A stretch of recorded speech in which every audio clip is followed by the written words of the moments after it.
இது 3வது நாள் வீடியோ. நேத்திக்கு பார்த்தீங்கன்னா, எங்க சொந்தக்காரவங்க ஊர்ல திருவிழா. என்ன திருவிழான்னு பார்த்தீங்கன்னா, அவங்க குலசாமி கோவில் திருவிழா. குடும்பத்தோட போயிருந்தோம். ஏன்னா, அவங்க வந்து எங்களுக்கு வேஷ்டி, சேலை இதெல்லாம் எடுத்து குடுத்து, ட்ரெஸ் எல்லாம் எடுத்து குடுத்து, வாங்கன்னு சொல்லிட்டு போனாங்க. சரி நமக்கு வந்து நமக்கு ட்ரெஸ் எடுத்து குடுத்து கூப்பிட்டு போயிருக்காங்க இல்லையா? நம்ம அவங்கள மதிச்சு நம்ம போயிட்டு வரணும் அப்படின்னு சொல்லிட்டு குடும்பத்தோட போயிருந்தோம். போயிட்டு முதல்ல சாமி கோயில்ல போய் சாமி கும்பிட்டுட்டு போலாம் அப்படின்னு சொல்லிட்டு, அங்க கோயிலுக்கு போனா சரியான கூட்டம். என்னன்னு பார்த்தீங்கன்னா, அந்த கோயில்ல வந்து தலக்கட்டு பிரகாரம் நெறைய அந்தந்த ஊர்ல அடுத்தடுத்த ஊர்ல இருந்து வந்திருக்கிறாங்க. அவங்க வந்து நெறைய சரியான கூட்டமா இருந்துச்சு. சரின்னு சொல்லிட்டு உள்ள போய் சாமி கும்பிட்டு வெளிய வர மணி 7 மணிக்கு மேல ஆயிருச்சு. ஏன்னா, நான் இங்கேருந்து போறப்பயே மணி 6 மணி ஆயிருச்சு. போய் சாமி பார்த்துட்டு வர்றதுக்கு மணி 7 மணி ஆயிருச்சு. உள்ள போய் பூந்து சாமி பார்த்து வெளியேற மணி 7 மணி ஆயிருச்சு. சரின்னு சொல்லிட்டு போய் அவங்க வீட்ல சாப்பிட்டுட்டு, மணி 7 மணிக்கு மேல ஆயிருச்சு. நம்ம வீட்டுக்கு போணுன்ட்டு கிளம்பி வந்துட்டோம். வந்துட்டு பார்த்தீங்கன்னா, வீட்டுக்கு வந்து கொஞ்ச நேரத்துல 2 பசங்களும் மல்லு கட்டிட்டு இருந்தாங்க. "என்னங்கடா மல்லு கட்டுறீங்கன்னு?" கேட்டா, "அம்மா மாம்பழம் இருக்கு. எனக்கு, உனக்கு" அப்படின்னு மல்லு கட்டிட்டு இருந்தாங்க. "ஏய் மல்லு கட்டாதீங்கடா, குடுங்கடா" அப்படின்னு சொல்லிட்டு வாங்கி 2 பேத்துக்கு அறுத்து அமைதியா சாப்பிடணும். மல்லு கட்டாம இருக்கணும். அப்படின்னு சொல்லி குடுத்துட்டு, சரி 8 மணி ஆகப்போது. சாப்பாடு செய்யணும் இல்லையா? அப்படின்னு சொல்லிட்டு போய் பார்த்தா, மாவு இருந்துச்சு. தோசை மாவு. அத எடுத்து தோசைய ஊத்திட்டு, சட்னி செய்யலான்னு கேட்டா, பசங்க வந்து, "அம்மா வேண்டாம். குழம்பு இருக்குல்ல போதும்" அப்படின்ட்டாய்ங்க. என்ன குழம்புனா, காலையில வச்ச கறி குழம்பு இருந்துச்சு. சரின்னு சொல்லிட்டு அந்த கறி குழம்ப வச்சு, தோசை மாத்திரம் ஊத்தி அவைங்கள சாப்பிட விடலான்னா, மாம்பழத்த சாப்பிட்டு அந்த சின்னவண்டு தூங்கிட்டான். சரி தூங்கிட்டானே என்ன பண்றது அப்படின்னு சொல்லிட்டு தோசைய எல்லாத்துக்குமே ஊத்தி வச்சுட்டு, அப்புறமா லாஸ்ட்ல கூட அவன எழுப்பி ஊட்டி விட்டுக்கலாம் அப்படின்னு சொல்லிட்டு ஊத்திட்டு இருந்தேன். எல்லாத்துக்கும் பெரியவங்க எல்லாத்துக்குமே ஊத்தி மாமியாரு, எங்க வீட்டுக்காரரு, என் பெரிய பையன் எல்லாத்துக்குமே ஊத்தி வச்சுட்டு, கடைசியா தோசை ஊத்தி, அவன எழுப்பி அவனுக்கு தோசை ஊட்டி விட்டுட்டு, அவனையும் சரி தோசை ஊட்டி விட்டு படுக்க வச்சுட்டேன். சாப்பிட்டு அவனும் தூங்கிட்டான். ஒரு தோசைக்கு மேல சாப்பிட மாட்டான். அவ்வளதான். அவ்வளதான் அவனோட ஆசை.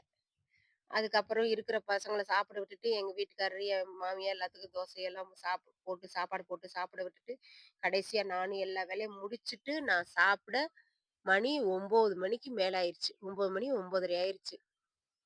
அதுக்கப்புறம் பாத்திரத்தெல்லாம் வெளக்கி வச்சுட்டு, எல்லா வேலையும் முடிச்சுட்டு, நான் வேலையெல்லாம் முடிச்சுட்டு படுக்க மணி 10 மணி ஆயிரும். அப்புறம் 10 மணிக்கு படுத்தா காலையில எந்திரிச்சு மறுபடியும் 4 மணிக்கு சமைச்சு வச்சுட்டு, திருப்பி கம்பெனிக்கு போணும். கம்பெனிக்கு 6 மணிக்கெல்லாம் கம்பெனிக்குள்ள இருக்கணும். அந்த 6 மணிக்கெல்லாம் கம்பெனிக்குள்ள இருக்கணும். போயிட்டு திருப்பி 2 மணிக்கு தான் எங்கள வேல விடுவாங்க. 2 மணிக்கு வந்து கொஞ்ச நேரம் ரெஸ்ட் எடுப்பேன். 2 மணிலருந்து ஒரு 5 மணி வரைக்கும் ரெஸ்ட் எடுப்பேன். அதுக்கு மேல மறுபடியும் வீட்டு வேல பார்க்கணும். தோட்டத்துல ஏதாவது வேலை இருந்துச்சுன்னா பார்ப்பேன். இல்லன்னா ஆட்டுக்குட்டி இருக்கு, மாடு இருக்கு. இதையும் மேய்ப்பேன். நேரத்துல வீடியோவும் போடுவேன். ஷார்ட்ஸ் வீடியோவும் போடுவேன். இந்த மாரி பெரிய வீடியோவும் போடுவேன். என் வீடியோ பார்க்குறவங்க மறக்காம சப்ஸ்கிரைப் பண்ணுங்க, ஷேர் பண்ணுங்க, லைக் போடுங்க. இதுல ஏதாவது பிழை இருந்தா கமெண்ட் பண்ணுங்க. அதனால ஷார்ட்ஸ் வீடியோவும் போடுவேன். இந்த மாரி பெரிய வீடியோவும் போடுவேன். கண்டிப்பா பாருங்க. சரியா? சரின்னு சொல்லிட்டு தோசை ஊத்தி சாப்பிட விட்டுட்டு நானும் வேலையெல்லாம் முடிச்சுட்டு படுக்க மணி 10 மணி ஆயிரும். அப்புறம் என்ன பண்றதுங்க? குடும்பத்துல இருக்க பொம்பளைங்கனாலே அப்படிதானே! குடும்பத்தையும் பார்க்கணும், வெளியில வேலைக்கும் போணும். அத்தனையும் பார்க்கணும் இல்லையா? அதுதாங்க குடும்ப பொம்பளைக்கு அர்த்தம். நீங்களும் உண்மைன்னா கமெண்ட் பண்ணுங்க. மறக்காம ஷேர் பண்ணுங்க. லைக் போட்டுருங்க. சரியா?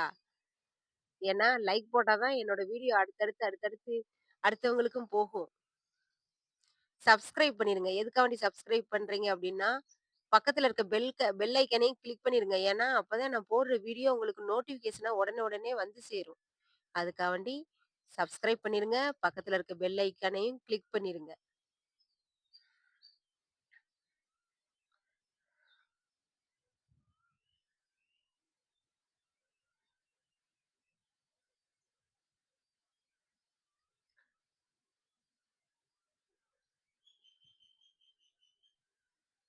இப்ப சமைச்சு முடிச்சாச்சு. வேல முடிய போது. இன்னும் பசங்களையும் சாப்பாடு ஊட்டி விட்டு தூங்க வச்சிர வேண்டியது தான்.